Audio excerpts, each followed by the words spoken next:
Shalom Pak Bu, semuanya baik-baik. Pastikan semua dalam pemeliharaan Tuhan. Bagi Anda yang hadir maupun yang tidak sempat hadir di tempat ini, yang mengikuti virtual service tentunya ya.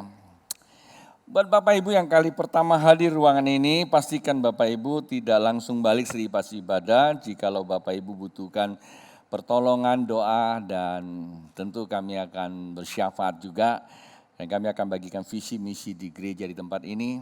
Dan juga buat Bapak Ibu yang mungkin sudah lama ikut ibadah. Dan beberapa waktu ini terdorong pengertian firman Tuhan dan ingin jadikan Yesus sebagai Tuhan. Nah, jadi kalau Bapak butuhkan yang ada di sini mau di luar, itu tinggal hanya sebut aja 2 kalimat itu. Ya, 2 kalimat aja. Kalimat pertama itu, percaya Yesus Kristus adalah Mesias anak Allah yang hidup. Itu satu aja. Percaya dalam hati, mengaku dengan mulut. 2 kalimat selesai. Ya.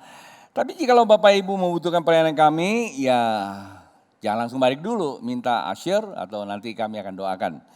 Kalau buat Anda yang masih di luar, yang tidak ikut di ruangan ini, Bapak Ibu bisa hubungin alamat yang tertera di layar monitor Anda.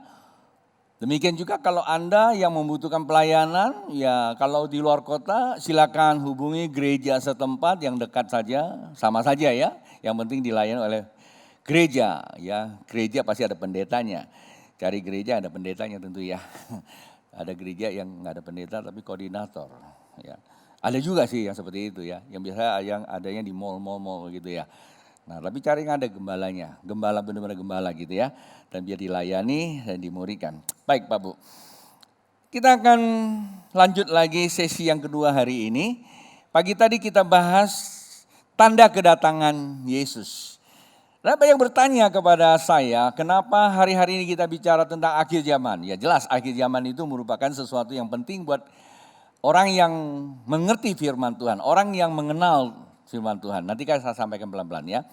Dan itu penting untuk belajar. Kenapa? Penyesatan itu terjadi justru hal-hal yang berhubungan dengan akhir zaman. Karena di situ ada kandungan kedatangan Yesus yang kedua kali.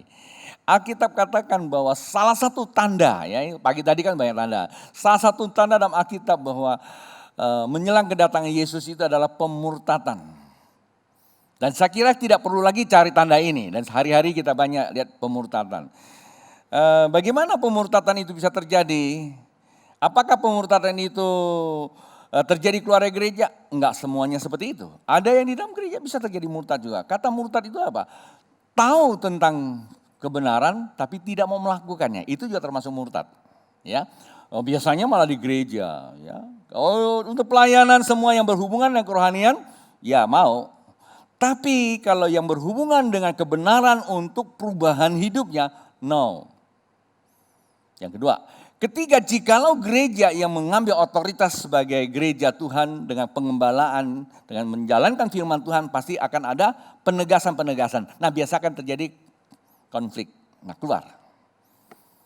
Pindah gereja. Nah itu yang saya katakan. Jadi ada yang bertanya pada saya kenapa kok kalau pindah gereja nggak diangkat, wah serem banget pengajaran Babe itu. Enggak seperti itu. Ya maksudnya kalau pindahnya itu yang murtad. Ya, murtad itu apa? Enggak mau dididik, udah salah ya. Udah salah, enggak mau dididik, enggak mau dibenarkan, cari perlindungan tempat yang rasanya aman. Ada gereja yang buat kita aman juga. Saya tadi sempat ikuti sebuah diskusi beberapa hamba Tuhan dan bagus sekali. Dan kita sedang melihat kondisi pandemi. Waktu saya mengikuti malah tiba-tiba saya mempunyai sebuah persepsi. Ya ini persepsi saya aja. Bahwa pandemi ini kita boleh ubah. Kalau dulu ada Toronto blessing, mungkin kita bisa ubah pandemi blessing. Oh iyalah. Ya, saya kira ini blessing banget juga kita. Jangan langsung lihat dulu tentang masalah yang sedang kita hadapi. Yesus disalibkan di atas kayu salib juga itu penderitaan. Petrus saja keberatan kok mati di atas kayu salib. Tapi itu blessing. Yang namanya penganiayaan dan penderitaan gak semuanya itu adalah kutuk. Ya, justru dengan seperti itu membebaskan orang dari kutuk. sebuah data yang saya terima dari teman saya. Selama pandemi ini kurang lebih 6 bulan dia sudah membangun beberapa kelompok. Ini nggak bisa bangun gereja. Hari-hari ini kalau gereja yang berpusatkan kepada gedung rame acara, ya agak persoalan. Tetapi justru ada gereja-gereja tertentu yang memang nafasnya itu adalah menunjuk kepada pemuritan. Saya ingat sekali waktu kesaksian itu, saya diingatkan kembali tentang bagaimana Tuhan ingatin saya 2 tahun yang lalu, kemudian saya share sama Bapak rohani kita Pak Yos Lamel itu. Itu yang kehilangan di gereja. Nah mereka coba lakukan itu, nggak bisa kontak pertemuan lagi memang. Sulit memang itu melalui WA, terkadang melalui kelompok belajar, bukan kelompok sharing, bikin komsel ya. Hari ini komsel sih masih jalan, tapi ya kita tahulah, jangankan komsel WA ya atau komsel Zoom. Komsel hadir aja nggak mendapatkan sebuah nilai kerajaan Allah, apalagi cuma hanya Zoom. Ya karena kan wajahnya tampil tapi orang nggak tahu kemana. Ya saya sekali waktu diskusi sama beberapa murid saya, ya wajahnya senyum terus. Saya panggil-panggil kemana orangnya. Kemana kamu? Tadi lagi ke belakang. Anda bayangkan. Ya. Nah ini kan susah juga.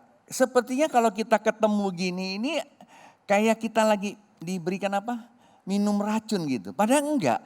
Tujuan kita bersekutu itu adalah pendewasaan loh sebenarnya tuh ya. Nah dia katakan bahwa selama beberapa waktu ini dia mendapatkan banyak murid. Itu benar-benar orang baru dibaptis. Nah itu kan blessing. Karena kita buat acara besar gak bisa. Jadi sekarang mulai orang menerapkan prinsip yang one on one. Ya one on one itu gini. Ya ketemu ketika lagi sharing doa. Ya karena namanya doa semua orang mau. Masalah kalau udah pandemi masalah pasti muncul. Itu orang mau didoakan. Didoakan dulu. Jadi gak usah tawarin jadi agama Kristen. Tawarin saja, maukah aku berdoa buat kamu? Kata Tuhan Yesus begini, maukah engkau, ya apa yang aku buat untuk kamu? Maukah engkau sembuh? Maukah engkau lihat? Wah ditanya dulu. Ya kan, gak langsung serta-merta doa begitu ya. Nah seperti itu Pak Bu. Kemudian karena pandemi ya kita bicara ini untuk tujuannya supaya tidak masuk kepada wilayah penyesatan. Pagi tadi kita bicara tanda kedatangan, ya saya agak singgung sedikit. Kemudian sore ini Yesus datang untuk umatnya. Ini topik, 2 topik ini saya minta kepada tim saya coba ini diperhatikan baik-baik. Kemudian Anda bisa nulis lah ya. Dan ini menjadi dasar. Sebenarnya banyak yang lain-lain itu hanya sebagai ya pelengkap aja. Tapi intinya di sini Pak Bu. Ya, supaya kita tidak disesatkan kita punya pegangan tandanya itu apa. Pagi tadi sudah jelas ya. Nah buat Bapak Ibu yang tidak dengar khotbah ini bisa dengar kembali online ya. Atau rekam di download aja. Terima itu ya. Pagi tadi saya sudah sampaikan. Nah tanda kedatangan Tuhan Yesus, kemudian Yesus datang untuk umatnya. Nah, Yesus datang hanya untuk umatnya. Siapa umatnya? Orang Kristen? Enggak. Untuk orang yang masuk dalam kriterianya. Nah, malam ini saya mau bahas. Saya akan coba baca ulang minggu lalu, saya gantung karena minggu lalu itu pendahuluan. Yesaya pasal 25 ayat 91 ayat saja, karena Yesaya pasal 24 ini udah bicara tentang akhir zaman, satu perikop itu semua. 24 itu bicara bencana-bencana. Ya pagi tadi saya udah singgung sedikit, memang ini bukan seminar, tidak bisa saya berikan slide-nya, tidak bisa jelaskan secara detail penderitaan-penderitaan apa saja. Kalau Bapak Ibu membaca Alkitab ya, kemudian dengarkan bagaimana penderitaan-penderitaan yang dialami pendahulu-pendahulu kita. Kemudian Tuhan Yesus berkata bahwa penderitaan akan datang itu lebih dahsyat lagi ya. Pagi tadi kita udah baca ayatnya di dalam Lukas pasal yang ke 24 ayat 21 itu penderitaannya lebih dahsyat lagi yang belum pernah terjadi loh dalam sejarah. Waduh, Anda kalau rajin di rumah walaupun tidak terlalu suka dengan namanya sejarah, saya memang kalau belajar nggak gitu suka sejarah. Wah, guru saya banyak guru sejarah, tapi dengan konteks saya sebagai hamba Tuhan, saya bukan terpaksa ya mau belajar. Begitu saya lihat sejarah masa lalu itu manusia dihadapkan berbagai penderitaan, baik yang ditulis dalam Alkitab maupun yang tidak ditulis dalam Alkitab di kejadian masing-masing. Pandemi yang sekarang kita alami walaupun agak heboh seluruh dunia, tapi nggak lebih dahsyat daripada Spain virus ya, virus Spain Spanyol ya flu Spanyol itu. Itu kematian sampai berapa puluh juta itu. Pulau Jawa aja ya, saya lihat catatan itu hampir 7 juta. Yang mati itu. Tiap hari yang mati, tiap jam ada yang mati. Itu penderitaan itu. Nah, Alkitab saya katakan bahwa satu masa akan datang penderitaan melebihi daripada yang sudah terjadi. Wah, saya nggak ngerti. Ya pagi tadi saya katakan hujannya itu hujan es ya 100 pon. 100 pon itu berapa kilo ya? 50 kilo. Itu airnya turun satu biji 50 kilo. Itu kalau cuma satu selesai itu kita jadi tontonan, bisa kita selfie, kirim kemana. Itu kalau turunnya kayak tadi gitu gimana? Sekali turun satu bijinya 50 kilo. Mobil kita aja jebol. Gedung kita jebol enggak? Katanya sih enggak, karena ini isinya bagus sekali ya. Helikopter turun juga kuat katanya. Tapi persoalannya kan hujannya enggak cuma 1 jam. Itu bisa berhari-hari, bisa sebulan. Lah kalau es segede gitu, numpuk segitu tinggi, tiba-tiba dia cair jadi apa? Ya lautan juga. Ini salah satu informasi buat kita aja, begitu seram sekali. Lalu gimana? Maka itu kekristenan ini luar biasa Pak Bu. Kita ini oleh kasih karunia ya, Tuhan berikan itu kepada kita. Yesaya pasal 25 ayat 9 berkatanya, pada waktu itu orang akan berkata, sesungguhnya inilah Allah kita yang kita nanti-nantikan supaya kita diselamatkan. Inilah Tuhan yang kita nanti-nantikan.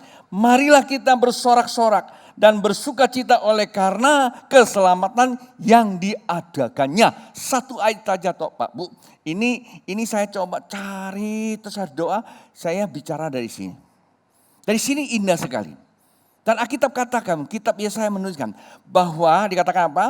Pada waktu orang akan berkata, sesungguhnya inilah Allah kita yang kita nanti-nantikan. Pertanyaannya, Allah yang dinanti-nantikan oleh Yesaya, Allah yang bisa lihat enggak?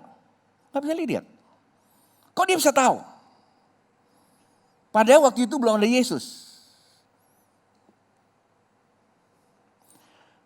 Pak Bu, Alkitab katakan begitu besar kasih Allah akan dunia ini. Ini membuktikan Allah itu, kalau istilahnya tuh saban hari, hatinya dicurahkan kepada umat manusia.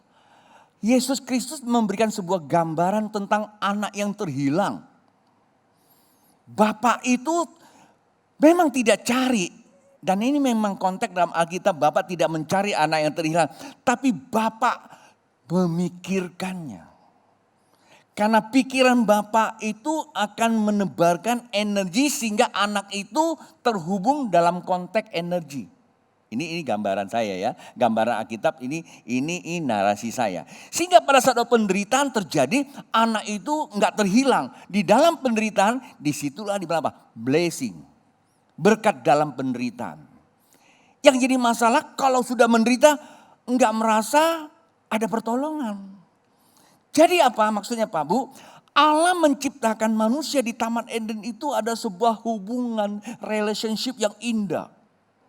Maka disitulah dikatakan pada masa itu Adam dan Hawa di Taman Eden itu sebelum jatuh dosa dengan Tuhan itu bisa bersekutu.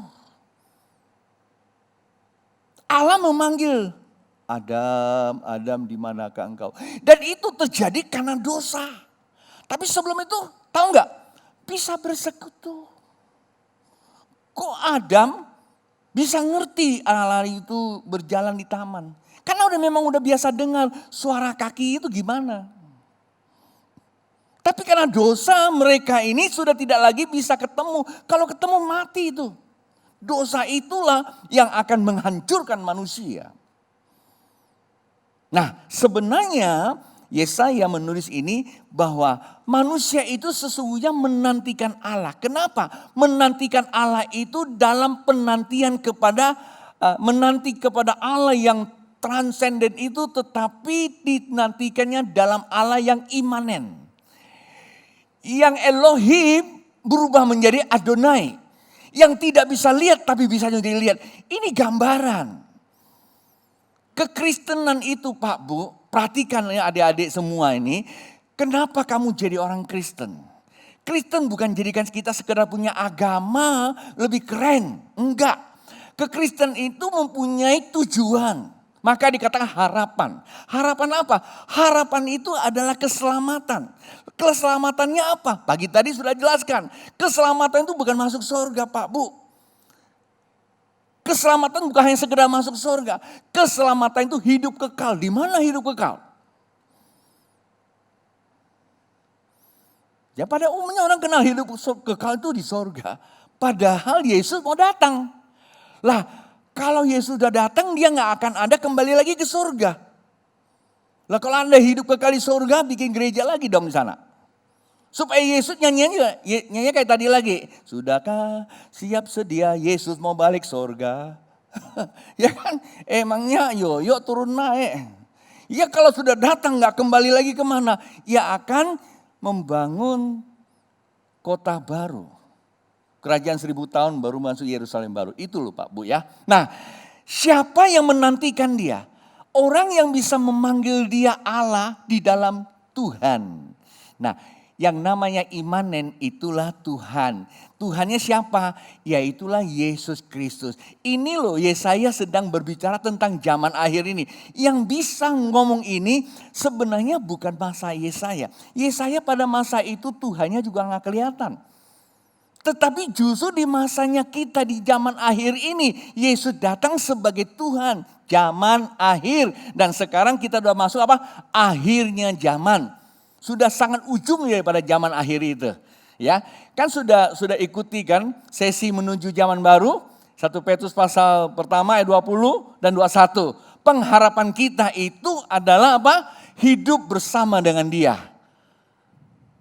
Kalau kita mengacu kepada kitab Yohanes pasal yang ke-6 ayat ke-39, bahwa Tuhan tidak menghendaki ada kehilangan, maka Dia datang untuk menyelamatkan kita. Bapa di sorga tidak menghendaki ada yang hilang, maka Ia datang dalam rupa manusia. Masih ingat gak waktu pandemi mulai pada bulan November? Apa yang terheboh? Waktu kami mau ke Israel, tiba-tiba kami pada hari keberangkatan di Airport Supadio itu dihadapkan sebuah dilema. Tiba-tiba kami semua harus pakai masker padahal sebelumnya belum. Kenapa? Karena ada rombongan yang pulang dari Wuhan. Mendaratnya di Batam. Konon katanya pesawat pagi yang datang dari Batam ini berpapasan dengan mereka. Dikhawatirkan virus. Singapura pada saat itu sangat amat tanda petik marah. Karena itu dekat sekali. Tapi bukan itu isunya yang saya mau sampaikan. Isunya mereka bersaksi, ceritanya begini. Waktu mereka di Wuhan melihat situasi yang tercekam. Hari-hari itu mereka tidak tahu kapan selesai. Mendengar sana sini terjadi kematian. Kan waktu itu beritanya kan menakutkan. Jalan-jalan langsung tumbang dan sebagainya. Anda bayangkan dikurung dalam sebuah gedung yang gak boleh keluar. Ketika dengar ada, ini bangsa Indonesianya ya, kita orang Indonesia. Begitu dengar ada evakuasi dari Indonesia, bahwa kapan akan datang pesawat, apa yang terjadi? Terbuka sebuah pengharapan. Pertama memang ada pengharapan bahwa akan dipulangkan. Tapi itu gak tahu kapan terjadi. Tapi begitu dengar pesawatnya sudah datang, apa yang terjadi? Semua itu pergi ke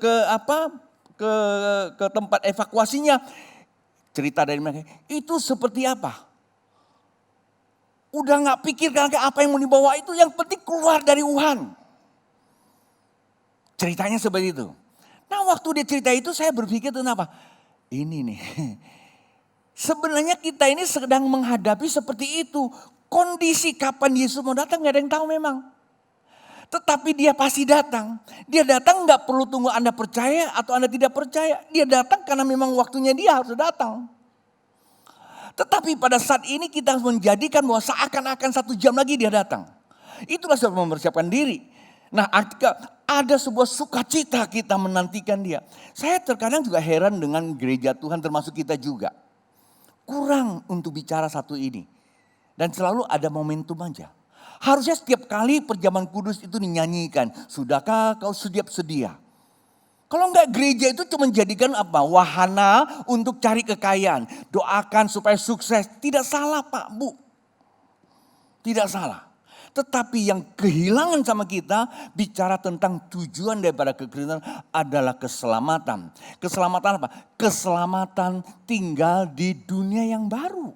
Bumi yang baru. Yerusalem yang turun dari surga itu Pak Bu. Siapa yang bisa masuk sana? Siapa yang menanti? Kenapa tidak banyak orang menanti? Tidak ada banyak orang bersuka cita. Sore ini lagu yang dinyanyikan saya merasakan spiritnya oke. Tapi pagi tadi tergantung sedikit karena lagunya kurang hafal kali ya. Atau karena kurang biasa dinyanyikan. Bayangkan anak-anak muda kalau saya bicara akhir zaman bingung dia. Apa ya? Dia hanya tahu gereja, keselamatan itu masuk surga. Haleluya. Inilah kerusakan kita tidak diajarkan. Padahal kedatangan Yesus di dalam Alkitab, kitab Ibrani pasal 6. Di situ kalau Anda baca satu perikop, itu menjadi dasar kekristenan. Baptis saja itu akan menyebabkan kita, salah aja menyebabkan kita tidak diangkat. Baptis saja loh.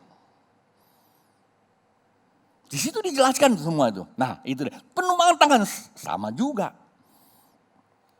Jadi penting sekali Pak Bu. Nah ya, siapa? Yang pertama kemarin saya sudah ajak Anda baca. 1 Petrus pasal yang ketiga. 1 Petrus pasal pertama, yang ketiga saya bacakan. Ada 2 ayat yang untuk yang pertama ini. Terpujilah Allah dan Bapa Tuhan kita Yesus Kristus yang karena rahmatnya yang besar telah melahirkan kita kembali oleh kebangkitan Yesus Kristus dari antara orang mati. Kepada suatu hidup yang penuh pengharapan. Perhatikan itu kata pengharapan.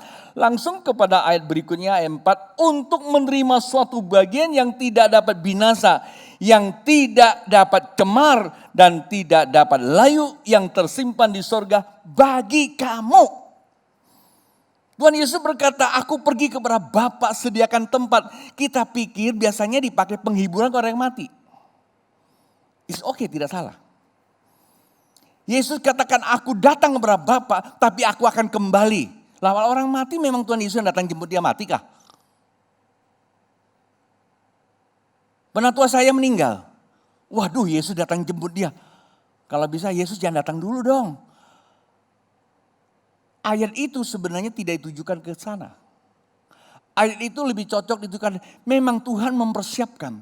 Tuhan tahu bahwa misi Bapa di sorga adalah misi penyelamatan total. Bukan yang lokal yang satu-satu. Kata total dia akan datang. Datangnya kedua kali tempatnya sudah siap. Di mana? Kalau kita baca Alkitab, Petrus juga menuliskannya. Ada satu ayat yang Petrus tuliskan di sini nih. Saya mesti bukakan.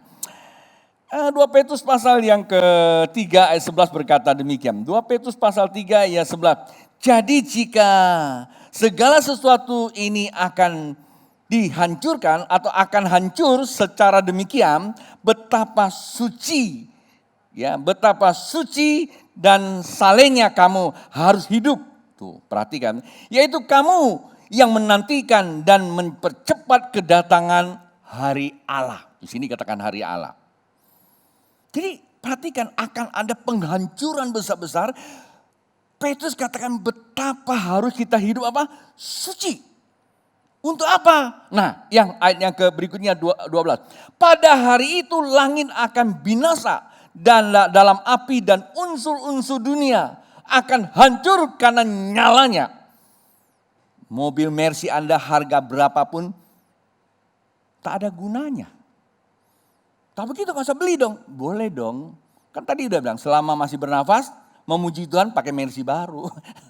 Tidak salah ya. Tapi kalau udah pakai itu jadikan kita sombong. Semua orang yang tidak pakai Mercy kita anggap dia itu kelas 2, kelas 3. Nah ini masalahnya. Orang seperti itu jangan harap ada pengangkatan. Karena nggak suci hatinya. Anda diberkati tapi tidak suci. Oke ya. Nah ayat yang ke-13 berkata demikian. Tetapi sesuai dengan janjinya. Kembali kepada ayat tadi ya. Sesuai janjinya kita menantikan langit yang baru dan bumi yang baru. Di mana terdapat kebenaran. Di situ dia. Kembalikan kepada tadi ayat yang tadi kan. Jadi Tuhan sudah simpan akan datang, itu pengharapan kita. Kalau kita lihat di dalam 1 Petrus pasal yang pertama tadi itu, ayat yang keempat. Untuk menerima suatu bagian yang tidak dapat binasa, yang tidak dapat cemar dan tidak dapat layu. Itu kan kebenaran yang memerdekakan, yang tersimpan di surga bagi kita semua. Harus semangat Pak Bu. Saya kadang-kala lihat orang semangat menantikan vaksin, baru datang ke gereja. Saya takut nanti vaksin datang begitu Anda pasang, nggak tahu jadi apa lagi. Walaupun bahasa saya ini mungkin agak sedikit kurang tepat. Tidak salah menantikan vaksin. Tapi lebih baik lagi menantikan apa yang Tuhan janjikan buat Anda dan saya. Tidak persoalan kalau tidak amin. Pak, Bu, saya sedang berbicara kepada orang yang selama ini kurang memahami tentang hal-hal yang penting. Jadi saya mesti bicarakan sesuai dengan Alkitab. Yang pertama, orang yang berharap kepada Dia maksudnya apa? Orang yang dilahirkan kembali menjadi anak Allah. Orang yang lahir kembali adalah aku hidup, bukan lagi aku yang hidup. Di dalam Galatia pasal berapa? Pasal 2, 19 dan 20. Aku telah disalibkan dengan Kristus. Dan aku hidup bukan lagi aku yang hidup. Bukan aku sendiri yang hidup. Berarti ada dua. Ada dua pribadi di dalamnya. Ya betul ya. Sebab aku, tadi kembali 19 dulu. Sebab aku telah mati oleh hukum Taurat untuk hukum Taurat. Supaya aku hidup untuk Allah. Aku telah disalibkan dengan Kristus Pak Bu. Disalibkan dengan Kristus. Kalau kita tidak disalibkan dengan Kristus, kita tidak lagi hidup di dalam Kristus. Di sini dikatakan 20-nya. Namun aku hidup tetapi bukan lagi aku sendiri yang hidup. Berarti ada dua pribadi di dalamnya. Melainkan Kristus yang hidup di dalam aku. Perhatikan. Dan hidupku yang kuhidupi sekarang di dalam daging adalah hidup oleh iman dalam anak Allah yang telah mengasihi aku dan menyerahkan dirinya untuk aku. Imannya kepada Dia yang mengasihi kita. Kata iman berarti kita menjadi yada. Hubungan kita kembali kepada Allah di Taman Eden itu sekarang dialami hubungan kita dengan Yesus di dalam Roh Kudus. Maka dikatakan Tritunggal. Waktu kita percaya, maka Roh Allah ada di dalam kita. Roh Kristus ada dalam diri kita. Supaya kita hidup dalam pemerintahan Allah, kita mesti tunduk kepada pemerintahnya. Pemerintahan Allah hukumnya cuma kasih. Tandanya kita sudah hidup baru cuma satu. Apa itu? Apa itu? Bisa pukul temannya kalau salah. Bisa gosipin temannya kalau dia buat salah. Bisa cerai kalau udah gak cocok. Begitu. Salah. Kasih Allah adalah mempersatukan Pak Bu. Petrus berkata, kasih menutupi banyak dosa. Hidup kita memang agak sukar di dalam kehidupan ini karena memang ada dosa. Kita bisa saling mempersalahkan. Sehingga ada batas buat kita untuk berrelasi. Itu namanya manusiawi. Itulah sebabnya misi paling besar Tuhan. Dia mesti datang untuk menghancurkan yang satu ini. Supaya dia hidup di dalam hidup kamu. Kamu bisa bersekutu dengan dia. Sehingga Alkitab katakan rasa sakitnya sudah ditanggung. Kemarin ada seorang yang bertanya sama saya. Pak, kamu tahu nggak? Kalau orang sudah disakiti seperti papan dipantek, nalar bolong itu nggak bisa lagi. Saya katakan iya, tidak salah. Tapi kalau kamu hidup dalam daging pasti bolong. Yesus juga dagingnya bolong kok. Betul enggak? Bolong. Tapi itulah kelebihannya kita kalau percaya pada Yesus. Kedatangan Yesus itu memberikan rohnya menutupi bolong itu. Walaupun daging membolong tapi kasih Allah menutupi melebihi daripada bolongnya kamu. Tapi kalau engkau mau makan itu bolongnya, saya pastikan saya bilang tidak ada pengharapan, hanya punya keagamaan. Ngerti nggak maksud saya? Ini firman Tuhan loh. Ya, itu yang pertama Pak. Orang seperti itulah orang yang bersuka cita untuk menantikan kedatangan Yesus.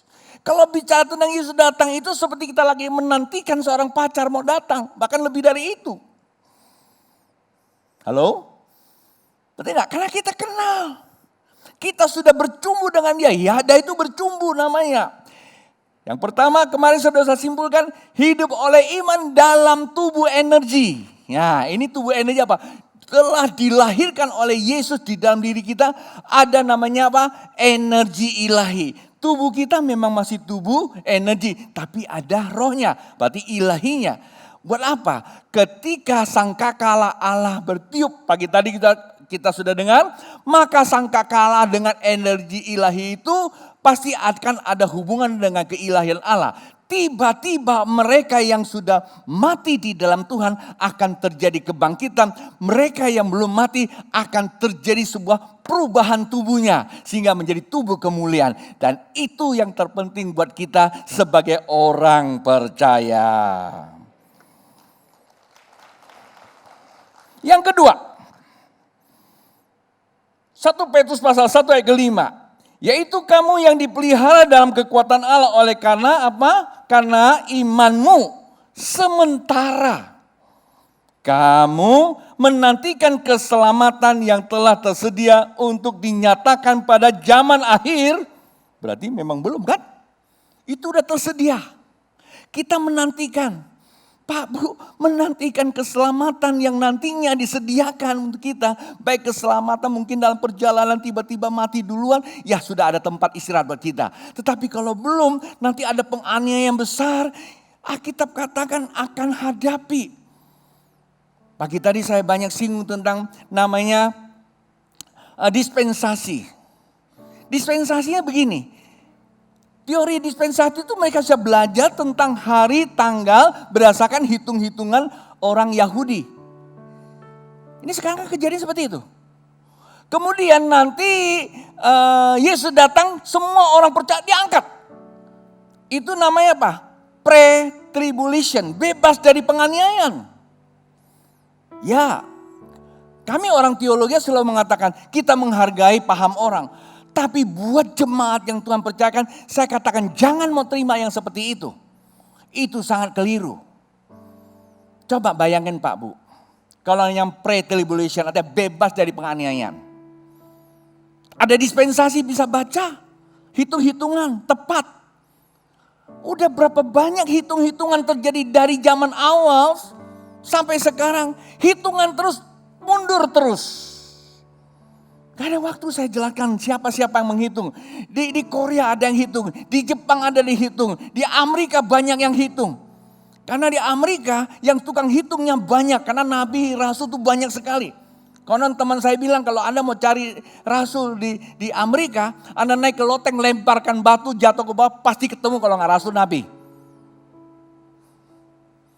Kedatang kita. Ini nabi semua. Tapi kadang-kadang kita cari nabi pula. Mengerti ya maksud saya ya? Nah ini Pak, persoalannya kita akan menghadapi sebuah kondisi yang sangat membingungkan hari-hari ini. Tapi jangan lupa, Alkitab katakan ya, kamu dipelihara dalam kekuatan Allah karena iman, sementara kamu menantikan keselamatan yang telah tersedia untuk dinyatakan pada zaman akhir. Ayat 16 ya, bergembiralah akan hal itu. Sekalipun sekarang ini kamu seketika harus berduka cita oleh berbagai-bagai pencobaan. Kata kita berbagai kenapa? Sebab pencobaan yang kamu alami tidak akan melebihi kekuatan kamu. Itu janji Tuhan. Nah karena itu kita perlu dipelihara dalam sebuah perawatan kehidupan spiritual. Apa itu? Bukan kita cuma percaya Pak Bu, dipelihara dalam tubuhnya Kristus, yaitu gereja Tuhan. Gereja Tuhan itu bukan karena pendeta muncul karena apa? Kepengen buka gereja. Bukan. Gereja Tuhan dalam konteks Alkitab yang ada dalam 7 jemaat itu digambarkan itu memang idenya Allah. Kalau hari ini ada gereja sana gereja sini muncul aneh-aneh, saya juga tidak mau masuk ke ranah itu, tidak etis lah. Tapi Pak Bu, saya cuma menyampaikan bahwa gereja ada di dunia itu adalah kehendak Tuhan. Maka dikatakan, hei Petrus, di atas batu karang ini aku akan membangun jemaatku. Untuk apa? Supaya pencobaan zaman akhir atau akhir jam tidak menguasai kamu. Dan ingat, kamu memegang kunci kerajaan sorga. Apa yang kau ikat di bumi terikat di sorga. Itu yang kedua. Apa itu? Yang kedua dikatakan, kita akan dipelihara dalam perawatan kehidupan spiritual. Maka di kitab Ibrani pasal yang ke-10, 24, 25 dikatakan apa? Di dalam perawatan itu yang paling penting adalah saling mengingatkan, jangan saling menjatuhkan. Bahwa menjelang hari Tuhan yang sudah mendekat. Kapan ya? Ini kitab Ibrani ditulis 2000 tahun lalu. Dekatnya kapan ya? Gak usah kamu tanya kapan. Yang penting firman Tuhan katakan ingat ya ingatin aja.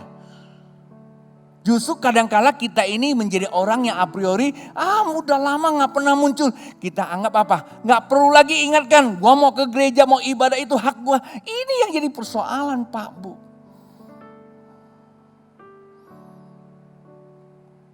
Sebab apa beribadah itu adalah untuk kita belajar mengenal firman, mengerti firman Tuhan, mengenal Allah. Jadi mengerti firman Tuhan, mengenal Allah. Paham ya? Kita ke gereja, kita bersekutu untuk mengerti firman Tuhan. Munculnya era baru, orang kalau kumpul suka nyembah. Tidak salah nyembah, saya kadang tidak salah. Saya bukan ahli sembah. Kita lebih suka nyanyian yang indah-indah dengan berbagai variasi ekspresi yang luar biasa. Sampai jiwa kita terhisap di dalam seakan-akan Tuhan hadir. Spiritisme yang sangat tinggi. Salah nggak? Sebenarnya nggak salah. Tetapi Alkitab katakan kita berkumpul untuk mengerti firman Tuhan. Penting dulu. Mengerti firman Tuhan supaya kita mengenal Allah. Ketika kita mengenal Allah, penyembahan kita baru menyentuh hati Bapa. Kita mendapatkan apa? Transmisi. Ini ada transmisi sekarang kan gak susah nih ngomong, gak susah nih ngerti kan. Zaman dulu saya bilang transmisi itu apa? Transmisi itu kayak sekarang virus itu loh ya. Transmisinya tinggi sekali katanya. Nah itu akan terjadi sebuah perpindahan energi ilahi. Karena penyembahan kita menyentuh hati Bapa. Kemudian akan terjadi sebuah perpindahan energi ilahi ke dalam hidup kita. Kalau energi ilahi dalam hidup kita, itu kayak Petrus berkata, guru betapa bahagianya di tempat ini. Emang dia buat bahagia? Enggak. Energi itu membentuk dia, ada kasih, ada kebahagiaan, ada kerelaan, ada kemurahan hati. Itu semua muncul bukan karena kekuatan kita, langsung dari orang itu. Nanti minggu-minggu berikutnya saya akan sampaikan lebih esensi kepada energi ilahi bekerja dalam diri kita. Dan orang itu bisa menginjil, tidak ada rasa malas dan tidak ada rasa capek, tidak rasa malu. Tetapi begitu berkata, itu energi mengalir, orang akan begitu melihat Yesus dengan apa yang disampaikan. Dan itu pekerjaan Roh Kudus. Paham? Jadi bukan sifat ego-ego lagi. Yang ketiga. 1 Petrus pasal 1 ayat yang ke-7. Maksud semua itu ialah membuktikan kemurnian imanmu yang jauh lebih tinggi nilainya daripada emas yang fana. Yang diuji kemurniannya dengan api sehingga kamu memperoleh puji-pujian dan kemuliaan dan kehormatan pada hari Yesus menyatakan dirinya. Langsung lompat ke 8. Sekalipun kamu belum pernah melihat dia, namun kamu mengasihinya. Kamu percaya kepada dia, sekalipun kamu sekarang tidak melihatnya. Wow, memang seperti itu Pak Bu. Diuji. Saya ambil konteks hubungan yang paling kecil saja. Hubungan suami istri. Anda percaya di dalam hubungan suami istri itu Tuhan yang memberikan? Sejak kapan Anda berkata bahwa Tuhan yang mempersatukan? Sejak waktu Anda ambil keputusan untuk engagement diberkati. Selesai. Dan itu akan membawa Anda sampai kepada kekekalan. Dan tidak bisa diceraikan kata Alkitab. Tapi bisa cerai itu karena kedegilan. Kenapa? Karena egonya manusia. Bisa cerai karena ego manusia. Tetapi saya mau katakan kepada kita semua, ketika kita menceraikan diri kita karena ego manusia, faktor sana faktor sini, maka kita meniadakan kasih Allah di dalam diri kita. Padahal Alkitab katakan kasih Allah melebihi emas dan perak. Masa sih kasih Allah cuma karena engkau dicubit, kau simpan cubitannya berminggu-minggu bulan sampai perceraian terjadi? Halo? Satu hari ada seorang anak Tuhan, salah satu di antara, saya tidak sebut laki atau, salah satu di antaranya terjadi perselingkuhan dan cerai, pisah. Saya hadir di situ dan pergumulan berat. Dan tidak satu orang pun yang berbicara mereka harus rujuk kembali karena persoalannya perzinahan. Saya cuma bilang satu hal, Anda nikah kenapa? Karena kasih.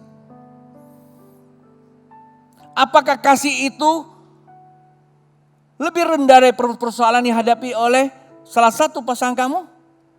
Pertama. Yang kedua, apakah engkau hidup selama ini sudah sedemikian baik? Tolong dipikirkan baik-baik. Jikalau engkau mengambil keputusan untuk berpisah, sesungguhnya engkau sedang menyakiti hati Bapa di sorga. Walaupun kamu bisa mencari pasangan baru. Jikalau engkau dapat seorang pria, suami bagi kamu, tapi bukan Bapa buat anak kamu. Kalau engkau dapat seorang istri, ya, istri buat kamu, tapi bukan ibu buat anak kamu. Dan selama ini kamu sudah mempunyai dua masalah yang akan bawa kamu sampai kepada kekekalan. Pertama, kamu melukai hati Bapa. Kedua, kamu melukai hati anak kamu. Pikirkan baik-baik. Akhirnya diambil keputusan, walaupun sakit Pak, saya terima. Saya katakan Yesus lakukan itu untuk kamu. Haleluya. Itu diuji keimanan kita. Kekristenan bukan sekedar agama, haleluya, haleluya. Kena sedikit langsung buyar.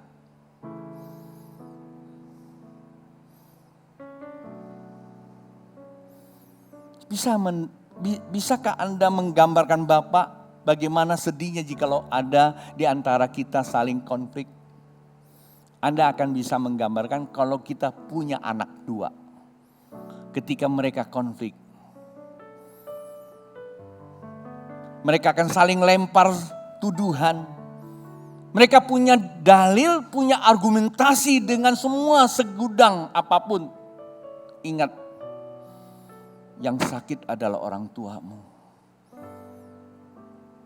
Walaupun mungkin manifestasinya tidak terlalu memenuhi selera kamu, tetapi dia melahirkan kamu dan membesarkan kamu. Jikalau engkau menyakiti dia, ingat sebelum dia tutup mata, cepat-cepat selesaikan. Supaya masih ada pengampunan dari sorga. Paham? Buat adik-adik semua di tempat ini. Iman kekristenan perlu diuji di sini. Yang ketiga, itu namanya apa? Keimanan teruji di musim kehidupan. Yang terakhir, keempat, kamu mesti selesaikan. Ayat ke-9, sama perikopnya. Kamu bergembira karena sukacita yang mulia dan yang tidak terkatakan karena kamu telah mencapai tujuan imanmu, yaitu keselamatan jiwamu. Maksudnya apa ini? Dan ini membuktikan hidup kita seperti Petrus mencapai imannya walaupun dia gak punya uang. Walaupun dia, Petrus pada masa itu gak punya uang. Dia bilang, guru aku akan bangun 3 kemah di sini. Nah ini agak sedikit singgung uang nih. Ya kan? Kita terlalu banyak punya alasan dengan kondisi kita. Oh hari ini ekonomi lagi susah, maka kami harus hemat-hemat. Anda sudah menciptakan sebuah kesusahan sebelum kesusahan itu datang. Padahal mungkin 1 jam berikutnya ada energi di dalam dirimu akan mendapatkan sebuah transmisi baru. Tapi karena Anda sudah menciptakan. Ya, saya mengerti hari-hari ini. Yang kata positif tidak boleh ada. Kalau zaman dulu haruslah pikiran positif. Sekarang tidak boleh kena positif katanya. Kalau positif maka akibatnya disingkirkan. Salah satu teman bercerita, tempat dia kurang dikunjungi lagi gara-gara dia diisukan positif. Yang menyebarkan isu tidak ada fakta, sebenarnya dia tergolong antikris. Maka jangan sekali-kali kita forward sesuatu yang kita belum jelas. 1. Kedua, jangan sekali-kali kita mempermudahkan persoalan yang sedang terjadi. Gak apa-apa virus. Trump 3 hari sembuh. Pak, Bu, saya percaya virus tidak mematikan. Saya juga percaya bahwa kita punya kekuatan. Tapi saya mau kasih tahu, di sekitar kita banyak orang yang rentan. Saya memang kuat. Seperti ada di gedung DPR kan, anak muda loh. Meninggal karena virus, kan di koran ada. Salah satu sekjen, wakil sekjen dari salah satu partai. Kamu memang kuat, tapi tolong pakai masker. Bukan di gereja, di dalam setiap sendi kehidupan, di mobil. Masalahnya waktu kamu ketemu dengan orang yang rentan, waktu kamu bisa menjadi transfer di situ. Ketika dia mati karena kamu, nanti kamu masuk surga, ya kalau masih bisa masuk. Itu dibuka, udah berapa banyak kamu bunuh. Mana kasihmu, mana imanmu. Boleh kamu tidak percaya, silakan. Tinggal di hutan sana. Agak keras keajaran saya. Siapapun Anda orangnya, jikalau berpikiran demikian saya katakan tergolong antikris. Karena kita tidak mau mengikuti protokol kebenaran. Itulah sebabnya kita menerima semua ini dengan sukacita ketika kita dengar bahwa di hari-hari ini susah memang ada, tapi kita sudah mencapai kebulatan iman kita. Apapun boleh terjadi.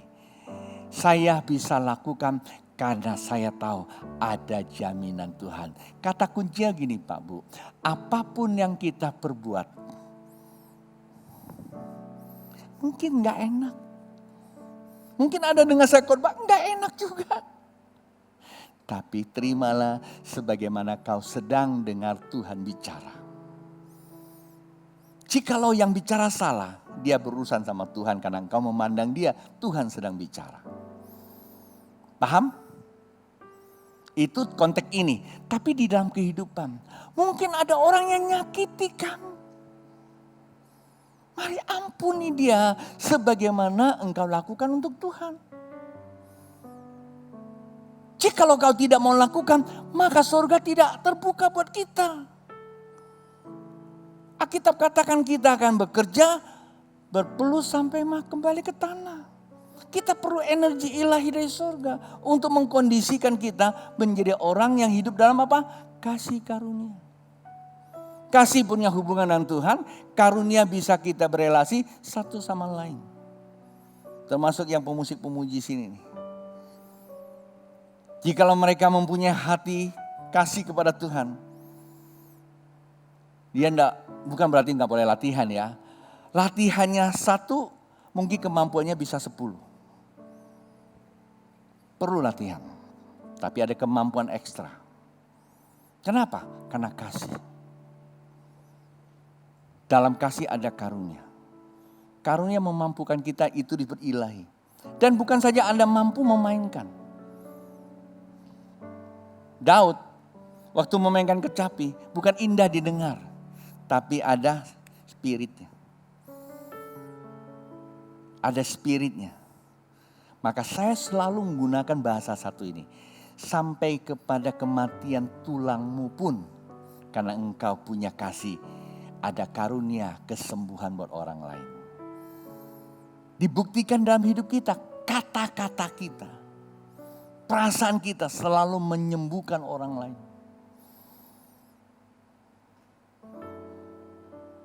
Saya kalau menasihati anak-anak saya bilang, nah, tidak usah dibela. Gak bisa, Pak. Saya bilang, ngapain? Barangkali salah dia. Itu sudah heboh, biarkan aja. Kalau memang kita benar apa yang dituduhkan, kita bertobat. Betul gak? Masa sih kita hidup digantung sama orang lain, ngomong A kita ikuti A, ngomong B kita ikuti B, capek kita. Betul gak? Kita harus tunduk kepada nilai-nilai kebenaran. Dan itu yang terpenting di dalam kehidupan. 4 hal ini Pak Bu, membuat kita punya penantian dengan sukacita kedatangan Yesus yang kedua kali. Dan 4 hal inilah yang menjadikan kita siap ketika sangkakala Allah ditiupkan. Pagi tadi kita sudah khotbahkan. Maka kita akan menyongsong dia di awan-awan. Bersama dengan Bapa di sorga masuk kerajaan 1000 tahun. Siap untuk menduduki, siap menghidupi ada satu kota baru dari sorga yang tidak akan cemar dan tidak akan juga cacat, yaitu Yerusalem baru. Sebenarnya lagu ini kalau bisa dinyanyikan tuh bagus sekali ya. Ya cuma karena kita terlalu banyak lagu lama kita nggak hafal, nggak apa-apa. Sudah siapkah? Ya lagu itu kita nyanyikan, saya akan berdoa. Mari Pak Bu bangkit berdiri. Saya sudah selesaikan khotbah sesi yang kedua. Saya tahu bahwa hal-hal ini kalau didiskusikan indah sekali. Kami kalau di seminar kita jadikan bahan diskusi supaya lebih mengakar. Tetapi saya sudah sampaikan secara garis besar ya bahwa 2 hal sangat penting. Kedatangan Tuhan Yesus ada tanda-tandanya. Dia datang untuk umatnya. Siapa umatnya? Umatnya yang pertama sudah dilahirkan. Dengan iman kita punya tubuh energi. Kita terpelihara di dalam sebuah persekutuan. Namanya perawatan kehidupan spiritual kita. Kita diuji keimanan kita. Di dalam menghadapi situasi kekinian. Dan kita mempunyai kesiapan iman kita. Menantikan kedatangan dengan sikap perilaku kita. Memperlihatkan bagaimana kasih Allah bekerja dalam diri kita. Orang seperti itulah disebut Jemaat Philadelphia, kasih persaudaraan. Mari sama-sama katakan.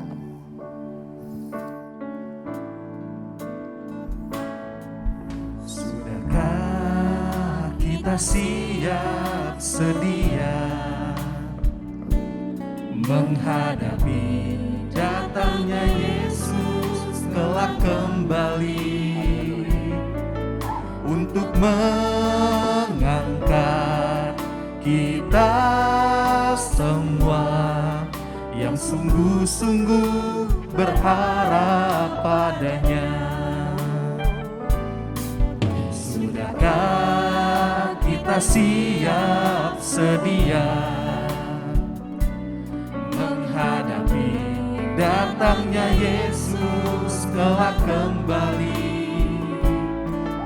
untuk mengangkat kita semua yang sungguh-sungguh berharap padanya. Mari kita sembah Yesus, Dia Raja, di hadapan tahta kemuliaan yang kudus. Selama waktu ini masih ada, kita bernafas di dalam dunia. Mari kita sembah Yesus, Dia Tuhan, di hadapan tahta kemuliaan yang kudus. Selama waktu ini masih ada, sembahlah Yesus selama-lamanya. Mari kita sembah Yesus, Dia Raja, di hadapan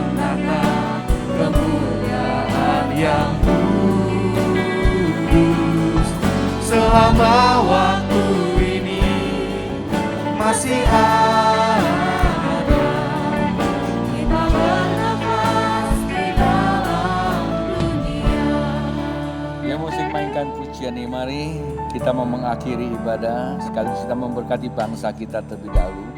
Bapa Surgawi, kami datang kepada Engkau membawa bangsa kami Indonesia, Presiden Jokowi beserta istri dan anak-anaknya, Wakil Presiden Ma'ruf Amin, istri dan anak-anaknya, dan para menteri Kabinet Indonesia Maju, ke dalam tangan Tuhan kami serahkan. Kami mohonkan Bapa, campur tangan-Mu di dalam kehidupan mereka, pelihara kesehatan mereka, berikan kesanggupan mereka untuk memimpin bangsa ini, dan para menteri mengelola setiap departemen yang ada. Hikmat takut akan Tuhan ada pada mereka. Kami serahkan mereka dalam tangan Tuhan. Lembaga tinggi negara, MPR, DPRD, Polri, Jaksa Tinggi, Kehakiman, kami juga memberkati, biarlah mereka setiap melaksanakan tugas takut akan Tuhan Allah yang kami sembah. Kami berdoa memberkati para tenaga medis yang saat ini sedang bertugas di rumah sakit melayani para pasien, secara khusus juga pasien mereka yang terpapar pandemi COVID-19. Berikan mereka kesanggupan, penghiburan, juga pemeliharaan, jauhkan mereka dari terpapar juga ya Bapa. Demikian buat mereka yang sedang dirawat, ada kesembuhan ilahi terjadi, ada sukacita yang terjadi. Ke dalam tangan Tuhan kami serahkan mereka. Demikian juga pemerintah daerah, gubernur, wakil gubernur, bupati, wakil bupati, wali kota, sampai pada tingkat terendah camat dan lurah. Kepada Tuhan kami serahkan, sehingga mereka melayani, memimpin daerah takut akan Tuhan. Gereja-gereja Tuhan kami serahkan dalam tangan Tuhan. Di hari-hari ini ada begitu banyak persoalan sedang terjadi. Biarlah hikmat dari sorga menyertai setiap para pemimpin gereja, hamba-hamba Tuhan. Mereka cakap, dikendalikan oleh Tuhan, menyampaikan suara kebenaran. Anak-anak Tuhan yang sedang bergumul, Tuhan campur tangan di dalamnya, baik dalam urusan rumah tangga, baik dalam hal bisnis, kesehatan, tentu ada kelepasan dari Tuhan. Terima kasih Bapa, bagi jemaat Tuhan yang hari ini hadir, Engkau sedang mengalami apapun, kesakit penyakit, ada kesembuhan, kesedihan, ada penghiburan, ada campur tangan Tuhan di dalamnya. Pemberian-Mu kepada Tuhan diberkati di dalam nama Tuhan Yesus. Sekarang pulanglah, terimalah berkat dari Allah Bapa, cinta kasih Tuhan Yesus di dalam persekutuan Roh Kudus, membawa sekalian dari saat ini sampai Yesus datang kedua kali. Yang percaya katakan amin. Tuhan memberkati, selamat berhari Minggu, lalu bersuka cita di dalam kasih Tuhan.